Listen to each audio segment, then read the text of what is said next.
गोविन्द हरि गोविन्द गोकुलनन्दन गोविन्द गोविन्द गिरि गोविन्द श्रीवेङ्कटेश गोविन्द। பழுதிலா ஒழுகல் ஆற்று பல சதுப்பேதிமார்கள் இழிகுலத்தவர்களேலும் எம்மடியார்கள் ஆகில் தொழுமின் நீர் கொடுமின் கொள்மின் என்று நின்னோடும் ஒக்க வழிபட அருளினாய் போல் மதில் திருவரங்கத்தானே. உயர்ந்த மதில்களை உடைய திருவரங்கத்தில் வீற்றிருப்பவனே, பிரம்மா முதல் நீண்டு வருகின்ற வம்சாவளியில் ஒரு குற்றமும் செய்யாத சதுர் வேதங்களையும் ஓதுகின்றவர்கள் நமக்கு அடிமைப்பட்டவர்கள் என்று எண்ணும் பாகவதர்களை, கீழான குலத்தில் அவர்கள் பிறந்தவர்கள் ஆனாலும் அவர்களை வணங்க வேண்டும்.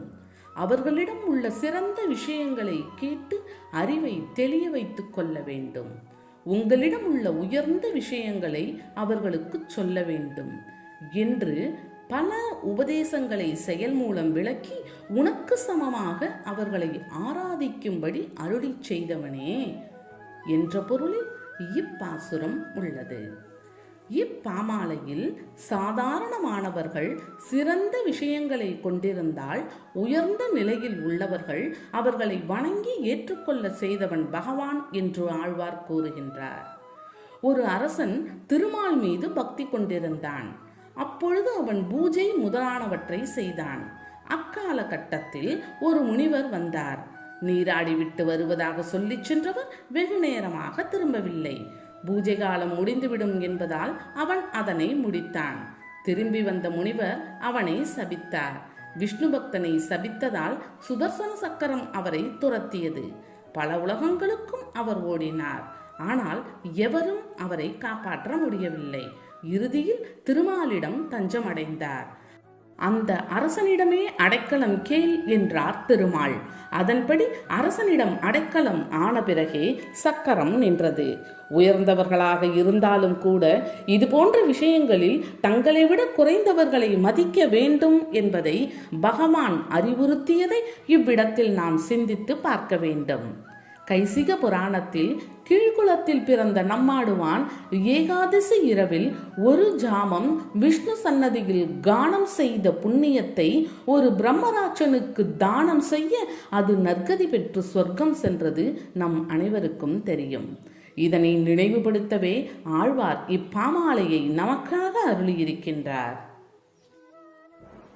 அமரரோரங்கம் மாறும் வேதம் ஓர் நான்கும் மோதி தமரர்களில் தலைவராய சாதி அந்தணர்களேலும் நுமரர்களை பழிப்பராகில் நொடிப்பது ஓரளவில் ஆங்கே அவர்கள் தாம் புலையர் போலும் அரங்கமானகருளானே.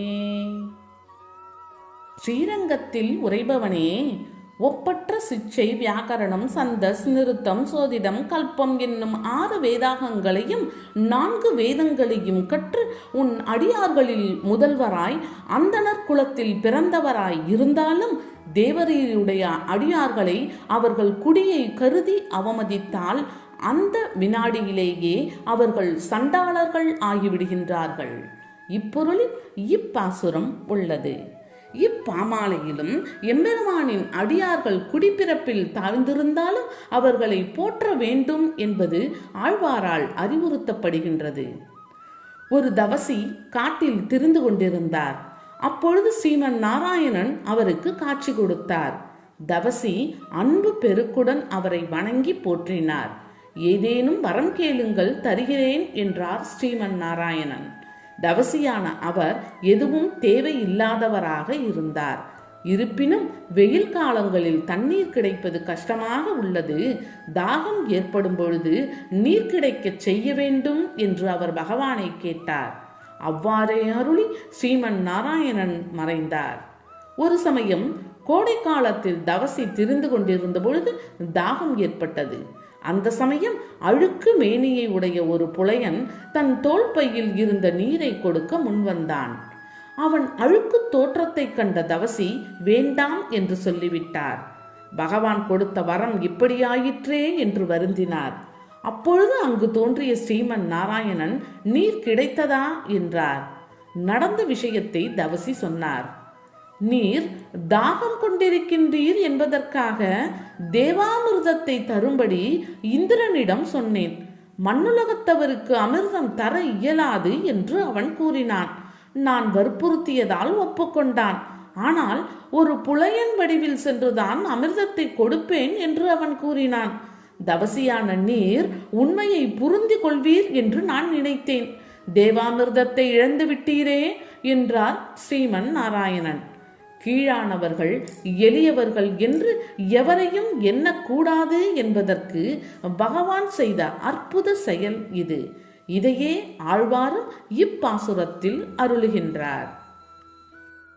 பெண்ணுலாம் சடை நானும் பிரமனும் உன்னை காண்பான் எண்ணிலா ஊழி ஊழி தவம் செய்தார் வெல்கி நிற்ப விண்ணுளார் வியப்ப வந்து ஆணைக்கு அன்று அருளை இந்த கண்ணரா உன்னை என்னோ கலைக்கணா கருதுமாறே. கங்கை குடியிருக்கும் ஜடாமுடியை கொண்ட சிவபெருமானும் பிரம்மாவும் உன்னை காண நெடுங்காலமாக தவம் செய்தும் காண முடியாது இருக்கின்றனர். இப்படி இருக்க முதலை வாய்ப்பட்ட கஜேந்திரன் அலற சுதர்சனத்தை ஏவி யானையை காத்து அருளியதை எண்ணி நித்திய சூரிகள் வியக்கின்றனர். ஓரவஞ்சனை செய்யும் உன்னை எல்லோரும் சரணடைய எண்ணுவது விந்தையல்லவா என்ற பொருளில் இப்பாசுரம் உள்ளது.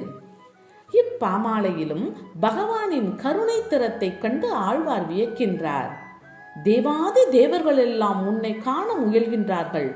ஆனால் உன் தரிசனம் அவ்வளவு சுலபத்தில் கிடைப்பதாக இல்லை.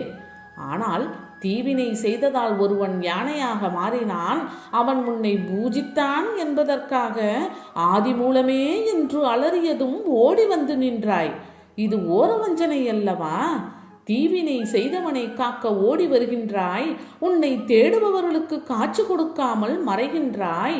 அப்படியிருந்தும் உன்னையே எல்லோரும் சரணடைவது விந்தையிலும் விந்தை என்று சொல்லுகின்றார் ஆழ்வார்.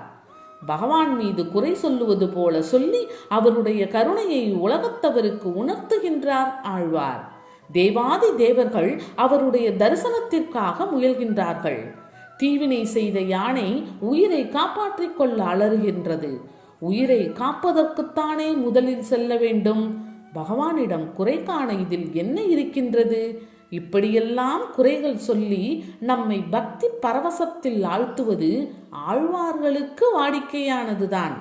அதைத்தான் கருணை உள்ளத்தோடு தொண்டரடிபொடி ஆழ்வாரும் செய்திருக்கின்றார்.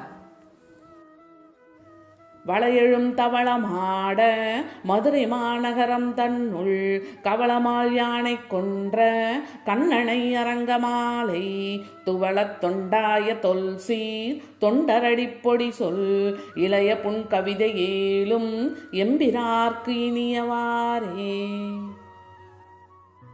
அழகு மிகுந்த வெண்ணிற மாடங்களை உடைய வடமதுரையில் கவளம் கவளமாய் சோறு உண்ணும் பெருத்த குவளாய பீடம் என்ற யானையை கொன்ற கண்ணனை அரங்கநாதனை குறித்து திருத்துழாய் தொண்டுக்கு தன்னை அர்ப்பணித்தவரும் இயற்கையான பகவத பக்தியிலே அடிமைப்பட்டு நின்றவருமான தொண்டரடி பொடியாழ்வார் அருளி செய்த திருமாலையாகிய இப்பிரபந்தம் சில குற்றங்களை கொண்டிருப்பினும் எம்பெருமானுக்கு இது இனிமையாக இருக்கின்றது என்ற பொருளில் இப்பாசுரம் அமைந்துள்ளது.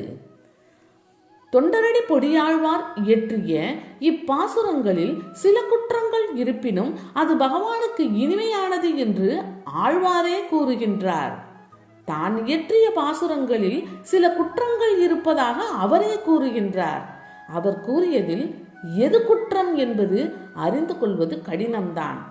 தலையை வெட்டுவேன், பகவானை வணங்காதவர்களின் உணவை பறித்து நாய்க்கு போடுவேன், இப்படியெல்லாம் சில இடங்களில் அவர் கூறியிருப்பதை அவரே குற்றமாக கருதியிருக்கலாம்.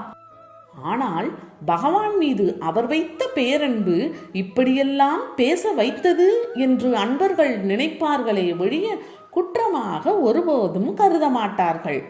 பகவானுக்கு அவருடைய பாமாலைகள் இனிமையாக இருக்கும் பொழுது தொண்டர்களுக்கும் அது இனிமையாகத்தான் இருக்கும். ஆழ்வார் திருவடிகளே சரணம்.